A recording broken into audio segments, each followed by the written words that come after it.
I've been working on this Hummingbird today, and first thing I do when I start these is just lay down a nice background. Start with some darks and some lights, and throw in a little warm and a little cool. There's some, this is a alizarin crimson, I believe, and that really goes nicely with the green, kind of an olive green. And next step is for me to just sketch out the bird.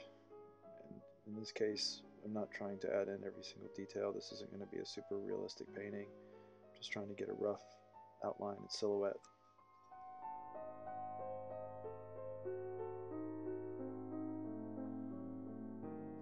So I don't know what it is, but sometimes I just feel like I want to start painting with my finger instead of a brush. And so, like here, I just decided to dip my finger into the palette and just smear on some paint. I don't know why, whatever. But the point is, it doesn't matter. It works. Paint with whatever you have. If you don't have any materials, brushes, just paint with your fingers. Why not? Sometimes I use paper towel to kind of go back up and clean edges. It's a good way to paint by erasing, if that makes any sense. And you can do that with acrylic while it's still wet pretty quickly after putting it down.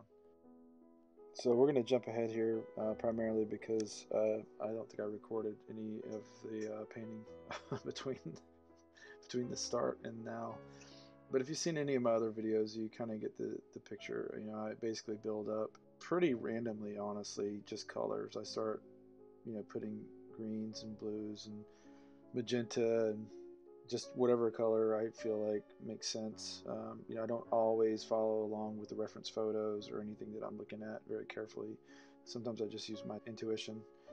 For instance, in this one, I really liked the yellow and the pink and the light blue, and so I just really focused on that. I love this little liner brush. I think in the last video I said it was an army brush, but it's actually an artist loft brush. They're really great for making these thin detail work.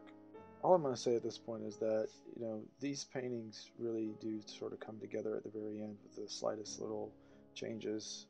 So little subtle lines, adding a little more color, like here on the throat and on the wings, really does make a huge difference. Yeah, so I think it turned out pretty good. I like these little white highlights. I think really set it off in the background and make it look nice. I did a little more work to this one before it was completely finished, and this is a better image of it with better light. So it's a little more graphic than the ones I've been doing, and I really like it. Really liked how it turned out. So yeah, let me know what you think. I really appreciate it. Maybe next time there'll be a little bit of a longer video, and I won't lose all the footage. Thanks again. Come back. See you soon.